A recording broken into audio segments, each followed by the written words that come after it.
Okay, I think I got. I messed up my mic volume for a sec. So I had to fix it. But anyway, welcome, Fetty friends, to episode 3 of Fireside Fetty. I'm your host, Ozone. Fireside Fetty is a show about folks within the Fediverse. If you're seeing this, that means you too. You are a part of the Fediverse. With me today is Stux. Stux is the owner and administrator of Mastodon's 7th largest server with 20,000 active users. I think I saw something like 200 and so that's 20,000, I think, monthly active users with like 250,000 accounts as of the last time I looked. Stux is a 32-year-old, just had his birthday. Happy birthday, Stux. He's a software developer from Netherlands, and he's possibly a cat. Or welcome, Stux. Meow, meow. Hello, hello. Thank you for having me. Thank you. I'm actually a human, yeah. Yeah. Oh, okay. I go online as a cat, but I'm actually a human, yeah. So, first off, how would you like me to address you? Mr. Stux, Stux the cat? You can call me just Stux, however you like. I leave it a little bit of a mystery so people can fill in it the way however they like. So yeah. Does it come with a backstory? Well, yeah. Stux is gotten from the name from Stuxnet, from the virus, like most people guessed. It's something I've come across many years ago, and I was so astonishing by the quality of code, so I took over the name Stux and I went with it. Yeah. I literally had someone in my community, like the folks in my community were like, let's figure out some questions to ask people. And one of them, Intraz, was actually like, how does he feel about Stuxnet? No, just kidding. It's probably unrelated. It's not unrelated. Who knew? No. That's good. It's not the goal of the virus, but the quality of the virus and how far they got it across the world. And I don't know. It's something that amazed me and it blew my mind. So I went with Stux and it sounded cool. So Stux it was. It does. And yeah. Fireside Fetty is Stux on you. Aw. Sorry. So I'm hoping this is obvious because you have your personal icon on your website, on Discord, is a cat. Do you have a cat or many cats or? We have 2 cats. We have George and Washington. They're maybe a little famous on Mastodon, perhaps. They're 2 cats we got a few years ago. We had a former neighbor, and she had these cats as kittens, and she wasn't a very good cat owner. Let's keep it that way. And at a certain point, she just moved away and left the kittens just behind. And my girlfriend was away at the weekend, so I managed to got Washi into the house with some food. And from day one, he slept on the bed with me, and a day later, George came into the house because he saw Washi, and from that point, they live with us. So we actually, rescued him from a very bad cat owner neighbor who just moved away and left the cats. Were they already named George and Washington, or did you name them George and Washington? We named them. My girlfriend named George, and I think I asked some on the Fetty for us on how should we name our cats, and someone else came up with the name Washington. So it was George Washi. And Washington is a cat who likes to wash himself. He's constantly washing himself, so he's always washy or something like that. So it's perfectly fitting. Yeah. That is great how that lined up. I didn't know if you had like a penchant for George Washington history or something. Like No. It's just, very unusual names, and it's kind of an inside joke. If we tell it to people how our cat's name, we often check the response if people get it or don't. If they're kind of local people or international people. We always look at each other. Do they get it or don't they? Because people often laugh, but it's the kind of laugh you can notice if they really get the joke or not. That's cute. That's really cute. I like that a lot. Okay, good. Because obviously you have cats all over your different projects. So I had to assume that you had a cat or you at least wanted a cat. So at least we got that out of the way. The hard-hitting questions that everyone wants to know is, do you have a cat? Yeah. I've become a diehard cat fan over the past years. Yeah? Yeah, caught my heart, these cats, so yeah. Yeah, I have. It's cats all. Mine's here somewhere. I think she's hiding. We got a dog recently, so she hangs out in the office with me. So, but she's a good girl. Yes. We've had ours for 17 years. She's Oh hiding right wow. now. Yeah, she's getting old, I but also I also grew up with a dog who was always a few years older than me. On my 12th or so, I think the dog died. But yeah, we never had cats, so it was a new introduction when yeah, we got cats. it's yeah. You don't own cats. Cats own you. Exactly. Yeah, Yeah, we're the guardians. Always, we're cat guardians. Yeah. yeah, yeah, yeah. So, of course, I'm gonna have to ask you about all the Mastodon administrative stuff. But before we get there, who was Stux as a child? Did you always have this idea growing up that you wanted to be an internet sensation that helped save social media from Ooh. Facebook? And so, well, you're 30, you're 32, right? So, was there a time growing up that you remember that social media did not exist? Oh, absolutely. Yeah. Okay. Well, I recently thought about it and talked about it with a few people. The actual first media, well, social media platform, not per se, the social media thing in the world was actually World of Warcraft, for example. I played a Oh lot of yeah. World of Warcraft growing up, and Yep. it was more a social game. We got things done with sometimes 200 plus people Right. online over the whole world. So that was basically it was some form of social media ish. Right. And yeah, and then before I discovered Mastodon, I've been, I think, 10 years working on various projects from one project to another to establish some sort of social media platform or something like that. I always wanted something like that because the main ones just didn't it for me. It was, uh, yeah, I liked. I always liked Twitter. The concept of Twitter, the micro Mm-hmm. blogging, the Mm-hmm. whole style of Twitter, it was I don't know, I just liked it. And the day I deleted my Facebook account, I went searching for alternative social media, and I came across Mastodon. And instantly I knew that this was for me. That without even trying an account or setting up trying and joining an instance from Yeah. someone else, just spun up my own server and tried it for the first time, and it just fell in love with it.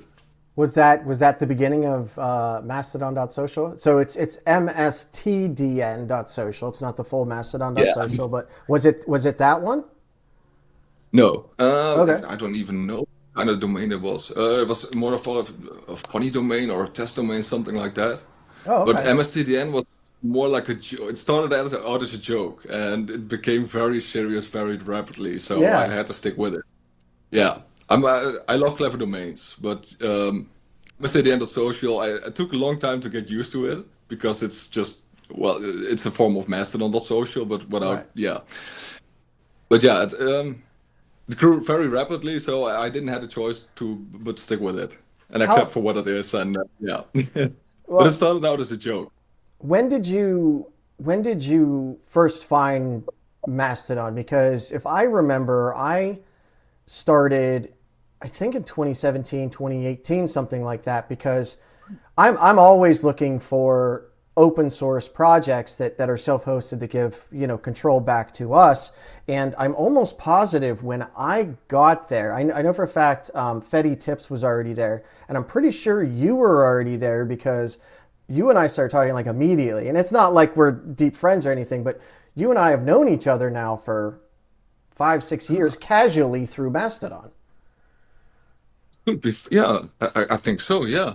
Um, my account was created on November 3, 2019, but I was active before then, I think. Yes. Yeah, Some, yeah. yeah, before indeed, yeah. Yeah. Okay. Um, yeah, well, before I discovered Mastodon, I had a whole different, well, opinion on the web, I guess.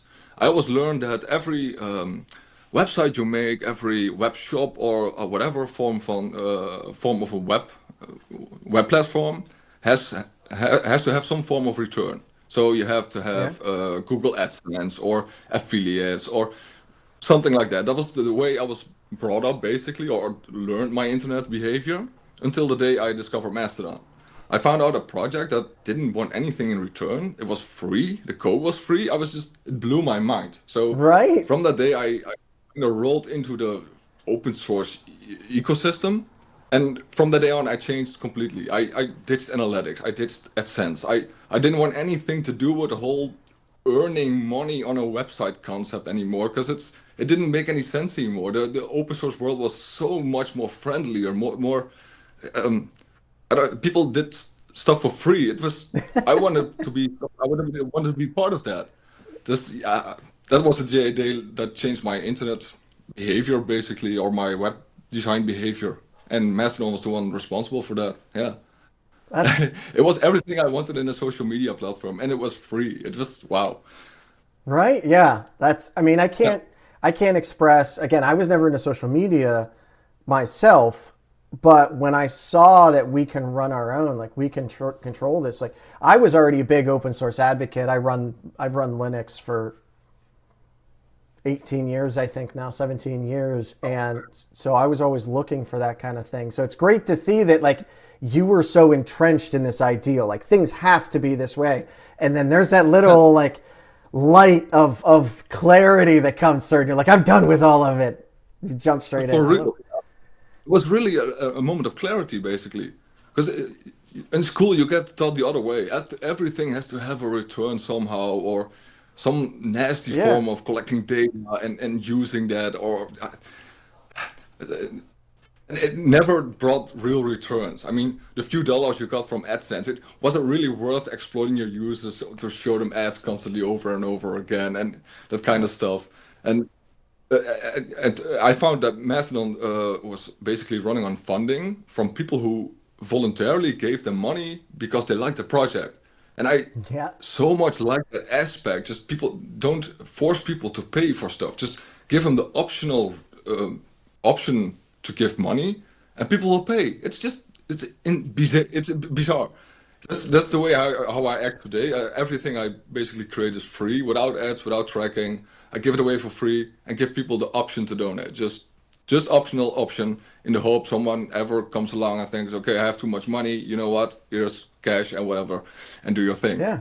But until then, I'm fine with it. I don't want to be a millionaire. That's not my goal in life. I just want to create fun stuff and let people have fun. And yeah, I don't know. I like So that. well, and I think that's a big part of Mastodon that people have to realize is it can do amazing things, but it does still cost people money. So your again, last I looked, your instance was seventh ranked on Mastodon with I think it said like 250,000 accounts, 20,000 monthly active users. Is that about right? Yeah, I guess so.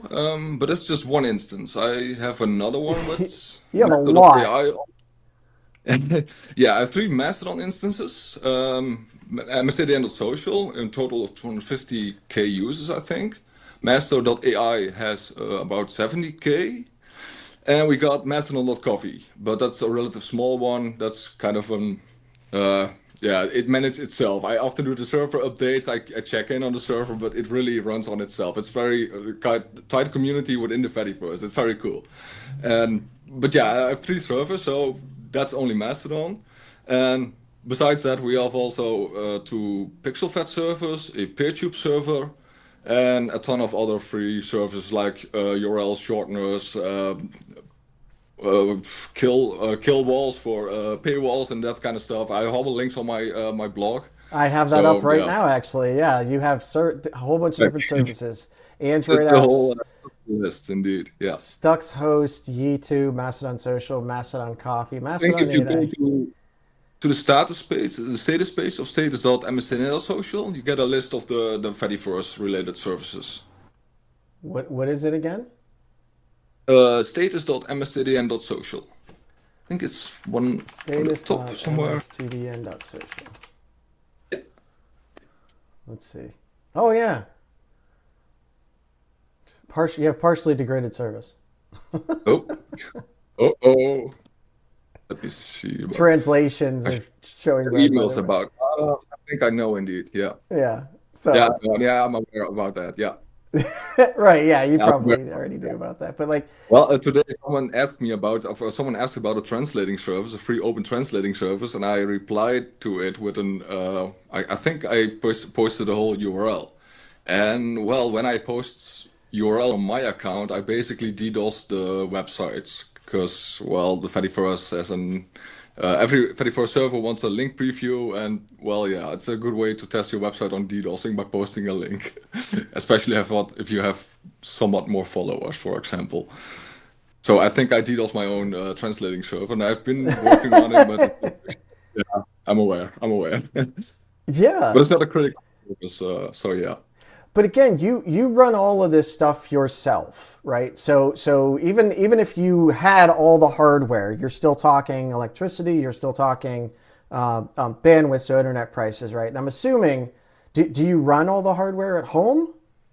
Oh no, I've tried it a few years ago, but the amount of hardware I need to run is just it's too much to keep at home.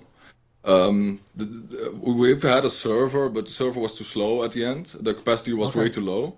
So the physical server I need to keep at home just to run mstdn and the social would be just too much. So we keep remote Okay. servers for yeah, for actually all servers, plus the stability for the internet, for example. If my Okay. internet goes down because there has to be maintenance, I can guarantee the uptime in that point. So Hetzner would be the better solution in uptime at the Okay, end of the day. you run Hetzner. That's what I run. But Yeah. mine is for me. Mine is not, 250,000 people. And it's funny because whenever I talk to someone, like everyone's first response is there's no way that the Fediverse is going to take off because the big tech companies, they can barely support their services. And it's like because a lot of what they do is not front facing, right? Like Google. It's it's all centralized, and that's the whole the difference with the Fediverse.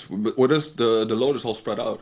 If for Right. example, if we get a massive run because well Elon does something stupid, so a lot of people from X go to us, for example. I It think it's now happens. done already. But Yeah. um, one server goes down, for example, because the load is too high. Another server will pop up and take it over, and well, the dominoes keep falling, but the load keeps spreading around the Fediverse until it slowly gets back up.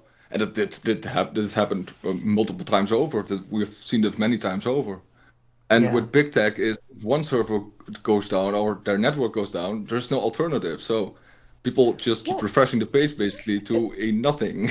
and And with the Fediverse, you skip to another server and nothing is yeah. well, and I think that a lot of people don't understand. Like, so the classic one I get is with Twitch, which I'm like, hey, there's Owncaster, and like, there's no way you could afford to run a server like Twitch does. It's like, first off, you run it for yourself, so you don't have Mhm. everyone else streaming. Secondly, vast majority of what these big companies do, their processing power isn't made to process your content. Their processing power is made to handle the money part of it, which is ads, right? Like they have to have a way to drive ads. So immediately Mastodon and the others are already lighter weight because they don't have to do that. Oh, for sure, absolutely. I don't want to know what kind of algorithms are behind Meta or Instagram or take one of those platforms. I mean, an algorithm doesn't exist from nothing. It has to be trained on data, for example. So that's input output, but that's only a small part. Uh, how are you gonna handle all those processing data, for example? I don't- to be honest, okay, let's, for example, our PeerTube instance is closed by default for registrations. If people want an account, I just open registrations for them, they can sign up and I close it again. This is pure because I don't want to run a second YouTube. And Yeah. because there are so much cost for YouTube, and that's not, for YouTube, it's mostly storing videos, and it's not storing one video, it's storing the single video multiple times over because you Right. have to have multiple resolutions. So Yep. it's not only one video you're hosting, it's Found that four out. Yeah. videos for one video. Well, yeah, and that's just one thing. Um, so yeah, you have to think um, you have to think logical and critical about the cost if it's doable. Okay, I want to run a second YouTube for sure. If I can offer that, absolutely. But if I look at the actual data storage, etc., etc., I just know it's not feasible. I can't People, Yeah. I can't ask so much donations to run a second YouTube. That's just not doable. So Yeah. I close my signups and hope someone else spins up a PeerTube server and takes some of the load. Of course, they can But still watch videos from our PeerTube server right. because we have a lot of users. Well, and that's, I mean, Yeah, that's I put my videos up there because I want to give content. Like I don't know if anyone's going to see this, but at least if someone's interested, the content's out there. And like you said, like I'm not going to open it up to everyone. I have it specifically for my videos, but yeah, anyone can watch them anywhere. And I think again, that's the exactly. power of the Fediverse. My little chunk that I pay for this doesn't have to be $1 billion. It doesn't have to be $1 million. Now, Indeed. your Mastodon server, 250,000 people or whatever, does cost. Do you want to talk about how much it costs you? Yeah, sure. My current estimates are often between 1,200 and 1,500 euros a month for all services combined. And with this, we're talking about the all server costs. So that's, I think, 6, 7 servers in total, plus the media storage. That's also become quite expensive. And we got the email servicing, the email sending, and afterwards we got the domains. But the domains are once a year, and that's often a few $100s. But So, yeah, it's I often pay between 1,200 and 1,500 euros a month. That's about 5 times the rent I pay for my apartment. but this is an absolutely great point because we've always heard like in donations and in giving to charity, right? Like even $1 matters, right? So, but Oh yeah, in this instance, you have 20,000 monthly active users. If they did give you $1, if literally everyone pitched in $1, that's 20 grand. And it doesn't cost well, anyone like $1, one right? thing So is, I think most donations come from outside our server. That's really, that's also a awesome. Yeah, I every month I post a post and a server announcement on each of our servers. Yeah. But then if days the new server bills arrive, if you can, please donate. But also if you can, just don't force people. But I only want your donation if you can miss it. I've got messages from people who say, I've donated you a few bucks, but I can't do more because I'm on basic assistance or something. And Yeah. I don't want your money. But there are a lot of people on the internet who have plenty of money who can basically donate if they want to, but I don't want the money from the people who really need it. And those are the Right. people who donate. It's just, but yeah, I post server announcement and I post just a post. And it's often the people from the Fedi first who reply the most or who donate the most and in comparison to people on the server itself. Because we don't have That's really a good way to ask for donations. The post is the only way, I guess, and server announcements. But but many no, apps don't that's support that's announcements, for one example. thing that's one thing I've never thought of is people outside your instance supporting you, right? Because that Oh yeah. they're getting the same content. They might not be on your server.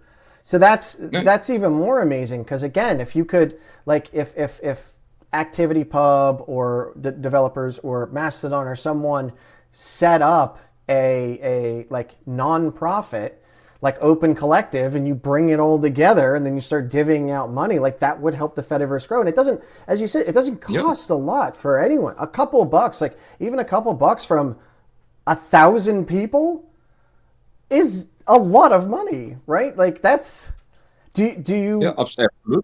Yeah. do Have you seen the Kickstarter project for PixelFed? I I mean, it's did it's gone through. That's amazing, right? It's so right wonderful.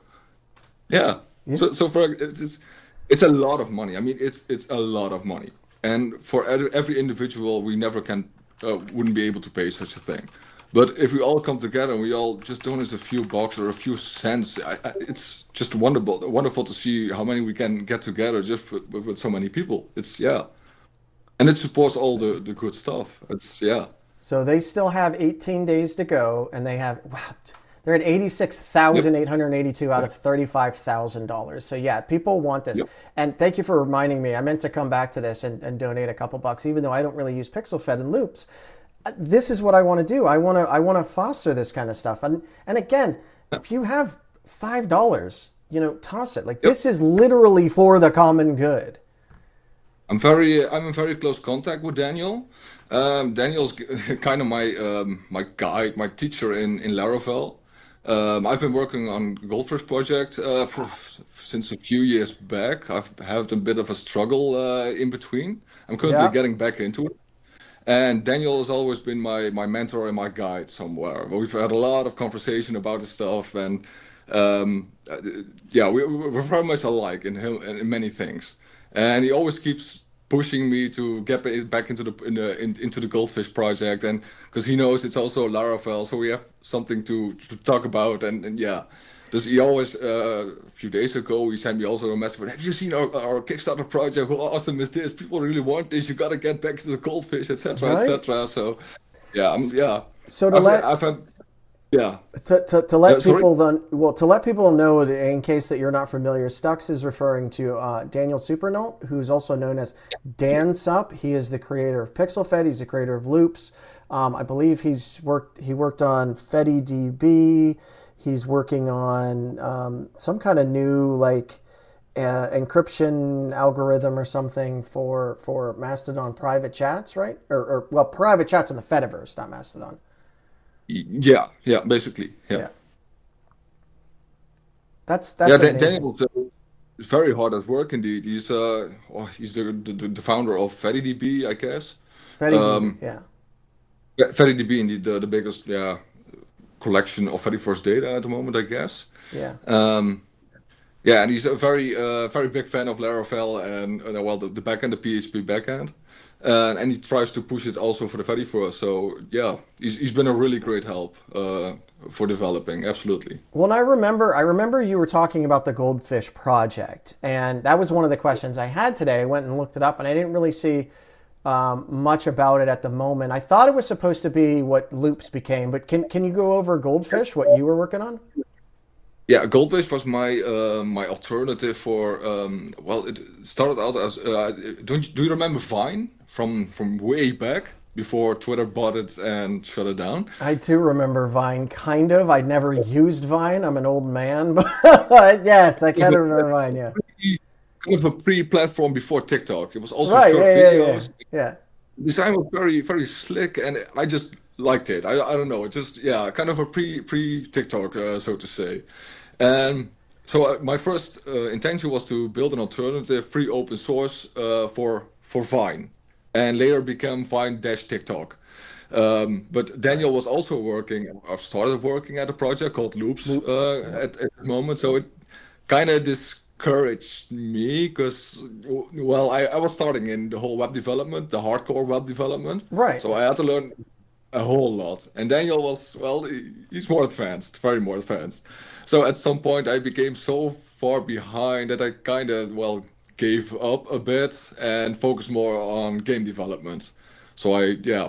But currently I'm trying to crawl back into the web development part, and Yeah. it's kind of switch back. Yeah. No, please do, because the way that I look at it is, again, the Fediverse, we are not combatants. There is not Facebook versus Twitter, and they're both struggling because they're competitors. You can have Mastodon and GoToSocial and something else. You can have Loops and Goldfish and something else. And the brilliant part of all of this, again, because it's all open source. Now, again, I'm an idealist. I'm a passionate person about open source technology. Is we have the opportunity to make something no one's ever thought of, or change the, you don't like this front end of Loops, that's fine. Here's Goldfish, and let the Yeah. people figure out what they want. And it will, the projects that people don't really resonate with, unless someone is very passionate about it, it will kind of fall to the wayside, sadly. But that allows, more focus on the whole thing. Get people something they like, and they'll show up. Yeah, indeed, exactly. That's what Daniel also used as an argument. There's no good, there's no bad, there's no one platform. I Right. mean, you can have indeed Goldfish, you can have Loops, you can all PeerTube, for example. Yeah. You can have all those platforms together, and there's no one platform. Yeah, I And love that. that's indeed what's something to get over, I guess, something like that. Yeah. But yeah, indeed, but it's a little bit of a switchback. I've had my since a kid. I always wanted to create my own games. I think many Okay. boys have that dream. As a kid, you played Yeah. RuneScape, World of Warcraft, something like that, and Right. you always think, I want to build something like that. And I came to the point. At some point I discovered Unreal Engine. So I thought, okay, now's the point. I got to create some games, get it out of my system. So that part is done in my life. I can close it now, and I can move back to the more serious things and back to the stuff people really want. So alternative platforms without the whole hassle of tracking and the evil aspect. Let's call it just that way, because TikTok is just oof. Yeah. Yeah, Well, what something so needs to change. what for you would success look like? What it could be anything. You build a game that does well. You create a platform, or you're just being an admin of Mastodon.social and seeing the Fediverse grow and flourish. What to you is success? Or heck, it could be as simple as marrying your girlfriend, living a nice, peaceful, quiet life. What does success look for you? Well, no, I've always had kind of big ambitions, I guess. Big ambition. Um, Yeah, my girlfriend always wanted kids, and I've convinced that we've come to the agreement that we're gonna adopt on a somewhat later age. We're first Okay. gonna establish what we want in life or do the things we want, Hmm. and for me, is it something to leave behind? That's Some amazing. impressions. Yeah, I don't know. I just want to leave the world better as I found it, something like that. And my passion is the digital world basically. So development. I mean, code is literally magic, and Yeah. why not work magic and leave something magical behind?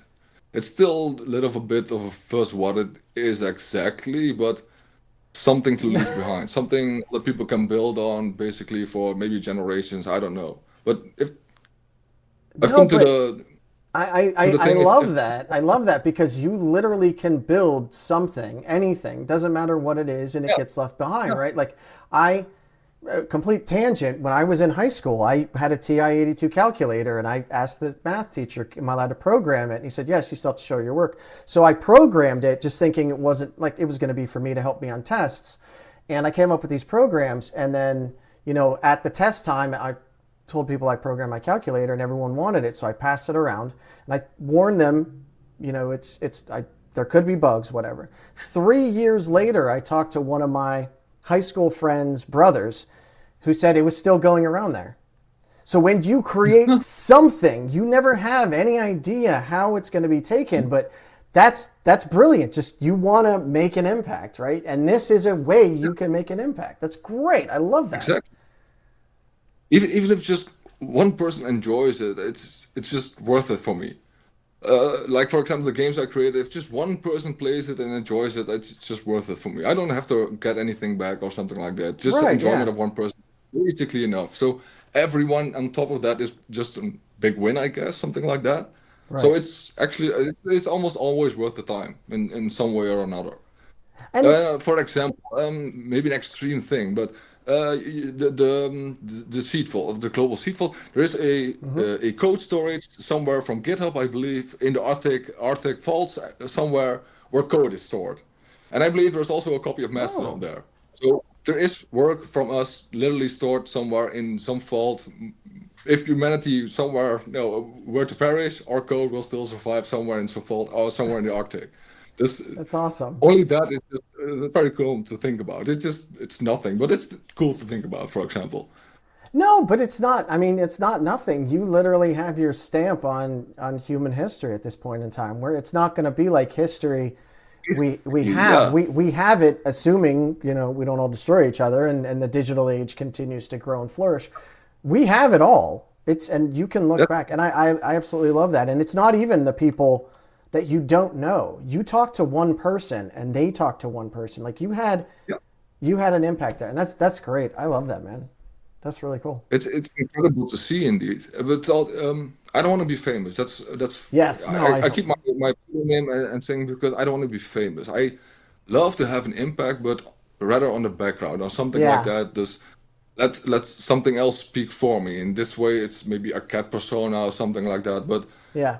as soon as you get famous, you get limited in a lot of stuff.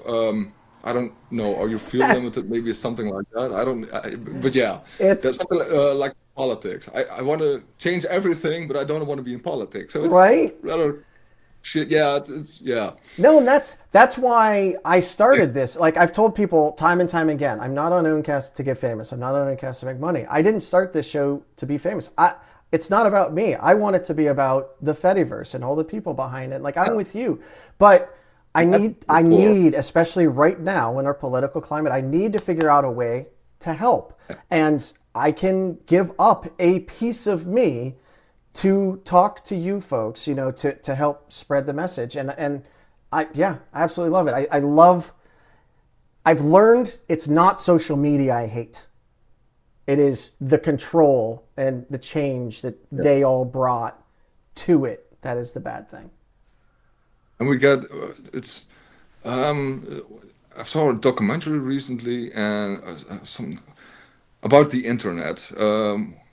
In the past, we thought the internet would bring us together and we would unite us and we would be one as humanity. We would stand up for things and we get things done. What the internet actually did is it created camps. We all have different camps and we all fight each other. We're all at war with each other. Yeah. And why is it? I think because algorithms have driven us apart mostly because there is no profit in harmony. There's more profit in chaos, I guess. Yeah. But the control of a few people who decide for the rest of us, it's just insane. It's just bizarre. I don't want to live in that world. I don't want to live under the thumb of a billionaire or an oligarch.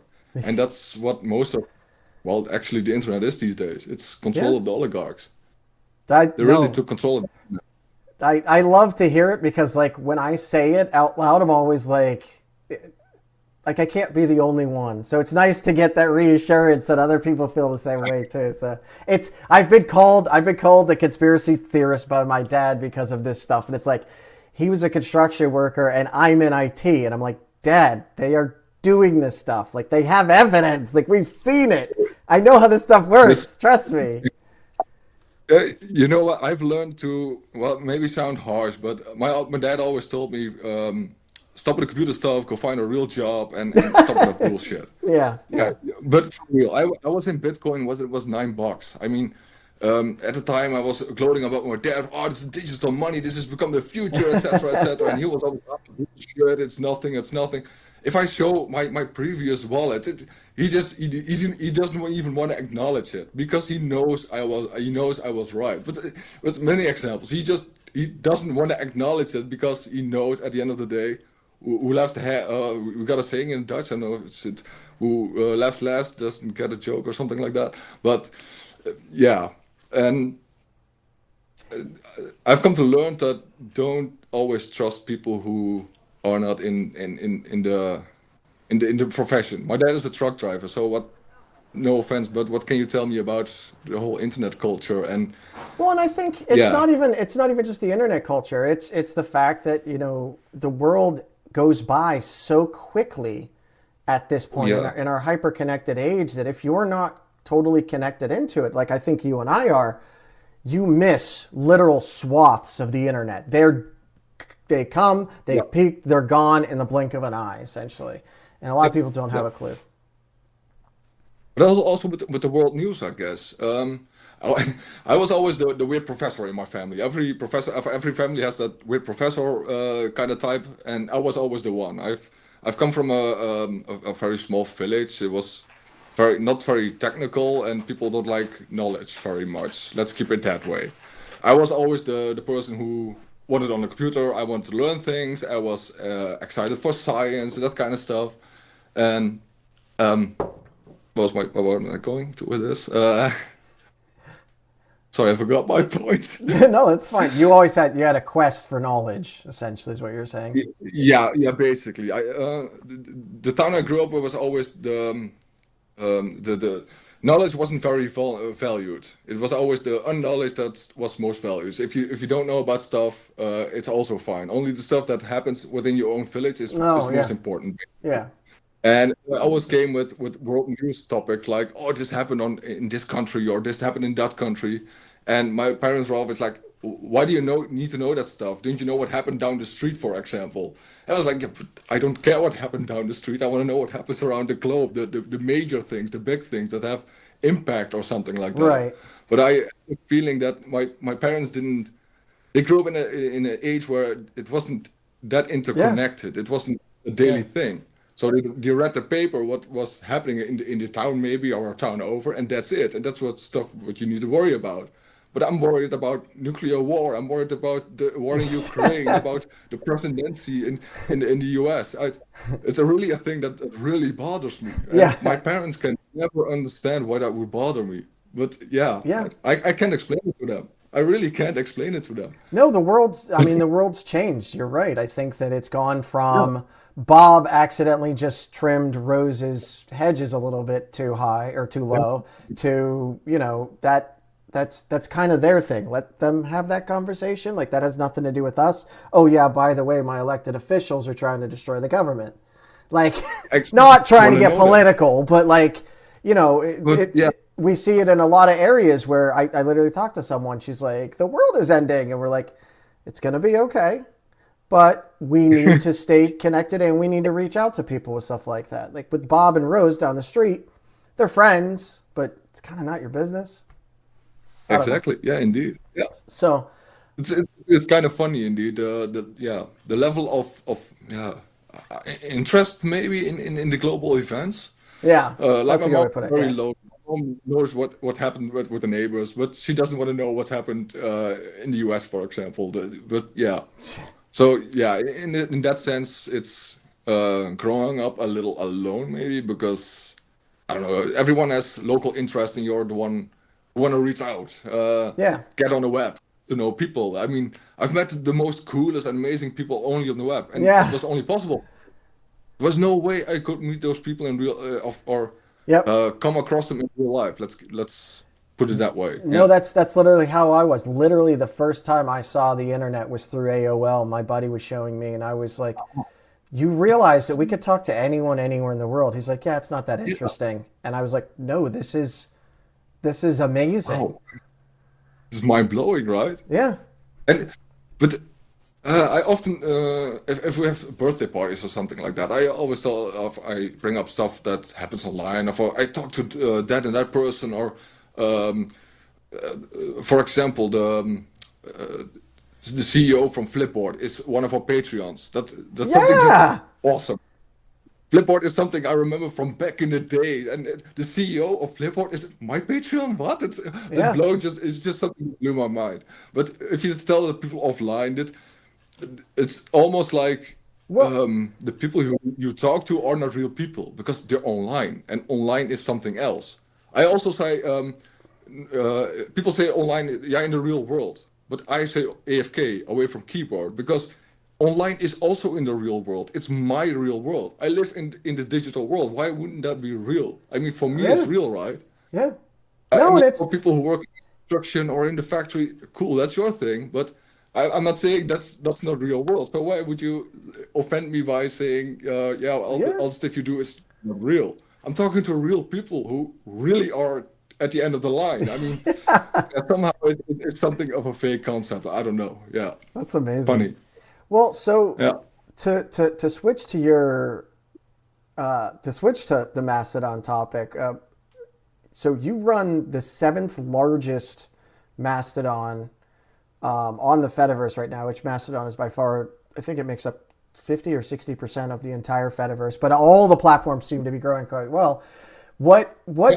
kind of surprised you about running as an administrator? How do you handle all of the toxicity, the sensitive topics, the spam, the bots? And I have a real special one that I don't think most people know this. I didn't know this until I started looking it up. The Russian government demanded you remove someone and Oh you yeah. told them no. You literally stood up to a government, and this right here, this is why the Fediverse matters. You can silence a person, you can't silence the collective. So, with that Yeah. huge question, please go into all of it. Okay. I've come to learn a lot over the past years. I didn't have any social media training, so I really stepped in blindly. First, I reacted on every troll.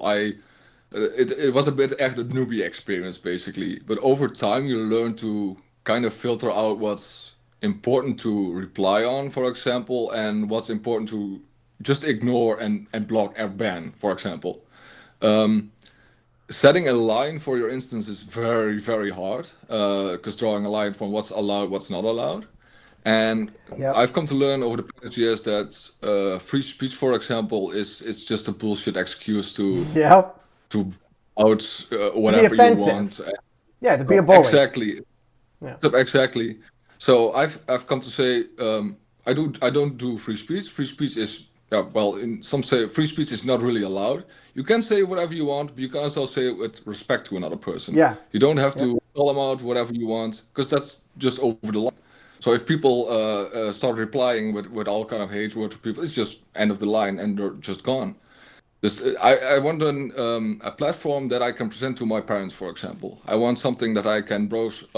If I had a I job like on, that. I don't know, airplane or whatever, of an airplane company, I want to be able to browse my timeline while I'm at work, for example.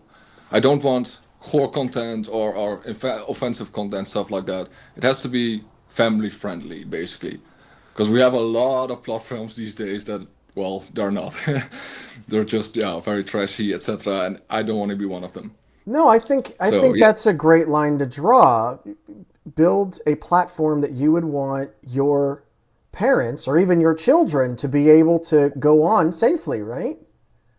and exactly something I can be proud of, something I don't have to be ashamed for when my Yeah. mother brings up the URL, for example, and she gets confronted with all hate pictures or nude content or something like that, stuff that Right. isn't filtered. Or, I just want to have something friendly, something I for like that. everyone. Yeah. And if you want something edgy, you can just move to another server. There's Simple as another that. one right around the corner. Or spin up your own, Exactly. right? Yeah, it's I've tried to Oh, tell actually, people and explain to people before when people have these big outlashes of you or what was it? Again, not to get political, but I think Danzup got a lot of heat for loops or is it pixel fed not allowing political content on it and people were getting very upset. You're destroying, so and so's ability to market. It's like, hang on, none. No side. No side is allowed on here. And I'm just like, that's akin to someone coming into my house and being like, I don't like your couch, move it out. Here's an idea. Go to another house. exactly. Yeah, indeed. It's your house. You can decide what's allowed on your server and what's not. Right. For example, there's currently is in the UK, they're working on some sort of new law, I believe, that kind of forbids nude content or porn basically in combination with family-friendly platforms. Yeah. So we gotta maybe draw a line. Do we allow nude content dash porn on Mastodon? Yes or no? Because we could be facing consequences in the UK, for example. Right. That would be one line that could draw that redraws the whole aspect from what could be legal or what isn't legal on the Right. platform. Yep. We could decide we block the whole UK from Mastodon, from at least our server. But it Right. would be a drastic solution in that case.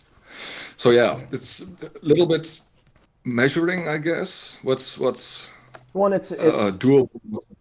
it has to evolve as well, right? It's fluid. You can't say, Yeah, this is what it's going to be from now on. No one's allowed to talk about, I, I don't know, hairbrushes. And you come to find out that literally hairbrushes are a sign of freedom in some country, or they've just outlawed it, and like it is an ongoing conversation. And I feel like a lot of times people just scream past each other about that.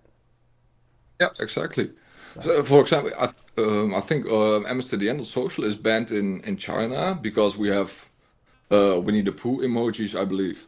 Because Winnie the Pooh is banned in China, so our instance is just banned. We got DNS poisoned, I believe, so we're on the Chinese firewall. The same is now happening in Russia because we didn't comply with their removal request. We got blocked. So yeah, that's the response from the countries. If we don't comply, you just go on the block list. Okay, I guess. We also have a Tor address, so I mean it doesn't really matter much, but sure, right. go ahead. And I mean, that's the thing is if it was Twitter, for instance, they have to take it down. In order to continue doing business, they have to take it down. And they don't just take it down there, they take it down for everyone. And that's Yeah. not you're allowing them to censor someone else's laws. Like that's up for you. Well, Now you're responsible for Netherlands laws, right? So there might be something there that seems crazy to me, but that's where you're at. yeah, and that's what I'm keeping to. I'm familiar with the laws in the Netherlands. I know we have a decent law system. We don't have any, Yeah. well, not overly complicated or absurd things. So like, for example, I also keep in touch with the German law. Don't post Nazi content, for example. I don't want that stuff on my server. I think we can That's all agree something. to that one. Yeah, exactly. But also like for example, with happening with Elon Musk, it's getting a little edgy on what people cross post in reference Yeah. to Elon. You know what I mean? What's still doable? But if a lot of the Fediverse start posting it, do you have to ban everyone? Stop it. So what you say, it's evolving over time. It's depending on the current events in the world. Yeah. Rules also bend a little bit the instance width. When you can ban everyone for that stuff. If you need to ban everyone posting a picture of Elon with, well, we all know what he did, but you don't have anyone left basically in the Fediverse. Right, yeah. But technically it could be under that law, if you know what I mean. So Well, sometimes, yeah. I'm a part of the Satanic Temple, and one of the tenets is you are allowed, you have the right to offend. And when I originally saw that, I was like, I don't really like that one. And then I came to realize there's a lot more nuance because what offends me could be wholly different than what offends you. I don't like tomatoes. You might love tomatoes and keep one as a pet. Like, and I'm just like, no, I can't even look at the thing. That's offensive to me, but you have a right to do that. But you also don't have to stand there and take the offense, right? And that's the other part of this that I think is important is, okay, you said something, I'm the admin, I found it offensive, I will warn you, if you don't stop, go find another house. And I don't Yeah. think there's anything wrong with that. But there's the other way. Things will get scary when you are not allowed to make fun of stuff. Yes. If things get so extremely serious, you are not allowed. You're only allowed to talk in it about a specific way. Things will get scary very rapidly, Yeah. and I also don't want to support that kind of thing. It's like for example, I love to bash on governments. That's something I love to do. Just to I don't know keep them in bay. I know it doesn't have any effect. They don't hear me, but Right. Yeah, it's for my exactly. own. It's not hurting anyone. I want to be able to express my displeasement with the government. Because Yep. if I'm not allowed to do that, things will get really scary really fast. Yeah. That's with multiple things. I mean, yeah. No, A I good hear. example for I grew up with cartoons like Family Guy and South Park, and South Yeah. Park had a very good one. They offend everyone, Yeah. and indeed they do. I am a ginger, for example, and there's a whole episode about a ginger, and I loved it. I mean, it was bashed on me. I loved it on the other hand, because you just gotta accept it, something like that. I mean, you enjoy 20 episodes about a fundament about someone else. Just take the one that's making fun about you. Just If laugh you at can't do yourself. that, Yeah. yeah, indeed, you gotta take a little bit of an edge sometimes, and yeah, doesn't mean you have to go on full on assaulting mode or something like that. Absolutely Right. not. You have to feel safe at the end of the day. I absolutely agree with that. That's But there's awesome. not, Yeah. uh, yeah, there's just somewhere in between line, something like that. Yeah. But it's hard to keep that. Yeah, absolutely.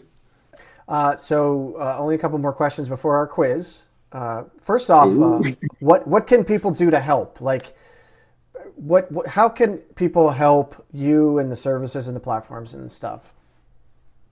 Oh, I post every month. On my website also. I have various links to PayPal, Coffee, Patreon, Open Collective. I think I have all of them, and all those money funnels back to my business account, and we pay the services and all the bills from that. Yeah. So that's the financial thing. And on the other hand, I guess share the Fediverse. The more people on the Fediverse, the better. I mean, that's always a good thing. Yeah. No, I agree with that. Absolutely. Yeah. So What are your thoughts on our fish mole emote? If you look in chat, that's the fish mole emote. It's a blob fish. I love blobs. I don't know. I love a freaky animal. I don't know. Well, yeah, they are. Yeah, there's something always so interesting. It's like, well, you obviously didn't evolve because of the looks. It's definitely a there's something else going on there. Those are deep sea fish, right? Those Yeah, I think ugly so. blob monsters. Yeah, Yeah, I love those. Those are kind of aliens. They resemble aliens a bit, and I don't know. I'm a little bored maybe with normal life, so the far alien life is always cool. I Yeah. love it. I'm a sci-fi guy, so yeah. Awesome. Okay. Yeah. All right. So now for the real reason I asked Stux here is to give him the opportunity to win a prize of a lifetime. Our prize today is a year's supply. I can't talk right now. Our prize today is a year's supply of toe lint donated by my kids. We thought about getting you a ticket to Mars, but we figured Elon would want to go, and we like you too much to do that to you. So, are you ready for the quiz, Stux? I am. Bring it. All right. Favorite movie and why is it Spaceballs? Favorite movie and why is it Spaceballs? Yeah. I have no clue how to answer. You don't know what Spaceballs is? I'm getting old. There's too many people that don't know Spaceballs. I don't know what Spaceballs is. I'm so sorry. All right. What's your favorite movie? Oh, good one. I'm more of a TV show guy, but I think let's pick something complicated. Oh wow, I'm a little bit blank right now. This is only the first question, Stux. We got 5 more to go through, man. Come on. Interstellar. Go with Interstellar. Interstellar. That's a great one. Yeah, I like Interstellar. Okay. Yeah. Next question. I love the Sorry, weird ending. Oh yeah, I love the weird ending. But it's sad too. Oh yeah, absolutely. Yeah. Pizza, ice cream, or cheese? Ice cream. Ice cream. Okay. Oh, for sure. Yeah. Yep. Mohawk. I'm a sweets guy. Oh, for sure. Mohawk or comb over? Mohawk. Yeah. Oh yeah. I always undead with a mohawk in World of Warcraft. Nice. That looks so. So Difficult, yeah. What would an alternate universe Stux do for a living? Ooh, I think manage a nuclear reactor or something like that. Okay. Well, we talked. I love pushing buttons all day. I reached out to an alternate universe Stux, and he says he actually sizes elephant trunks and puts ties on them so that elephants can feel more professional. But well, that makes sense. That makes sense. Yeah, it's a very common. Because in the alternate universe, we are ruled by elephants, of course, because they're the mastodons of society, right? There you go. Yeah. So, best holiday, and I'm going to give you 3 different holidays that I swear are real holidays. I'll link it down below, and I'll link it in chat. These are listed. Oh, I can't link it in chat right now, but I'll link it down below the video. So, fruitcake toss day, make up your own holiday day, or my bucket's got a hole day. Make up your own holiday day. I like that one too. I found that really interesting. Yeah. And I also want a day to make up, so yeah. Yeah. We can get creative with that one, so yeah. I mean, sure. you have an instance of 250,000 people who just be like, today you're celebrating me. Or not be like I don't know, Mastodon Day or something like that. Yeah, that'd be great. Fatty Day. Yeah. We have a Fatty Day already. I mean, we did. Day. Yeah. The Open Foundation. Hey. Uh-oh. So Don't then, give me ideas. as usual, the last question, Stux, I'm going to send it telepathically. So here it comes. Okay, Stux, what's your answer? 22. 22. Easily. Okay. Yay. 22. Congratulations. You got every answer either right or wrong. Good job. I hear that one of our community members, logo developer, is heading there right now to drop off a Oh, wait. Yeah, I see it coming. Yeah, I'm opening the window and got it. Thank you very much. Well, he didn't quite make it. He was on his way there via the undersea transatlantic cables, and for some reason, they just happen to keep breaking lately, and he went straight into a blobfish's mouth. So he got eaten. So I'm sorry, Stux. Once we reconstitute a new local developer clone, I'll make sure to punish him for not having your year's supply of Tolent, which. All right. Oh, that's cool. That's fine. Yeah. Okay. Understandable, of course. So, and that brings us to the end of another weird and crazy episode. As always, of course, we are sponsored on this show. So this episode was brought to you by Liquid Schwartz. Whether it's bringing down a Mega Mate or a Mog helping his buddy, don't forget your can of Liquid Schwartz. Pick it up at any of your local Winnebago dealerships or Gus's Galaxy Grill near Jupiter too. And may the Schwartz be with you. What a world. So thanks. Thank you, Stux, for coming out. Thank you, everyone. I hope everyone has a good day, and we'll catch you next time.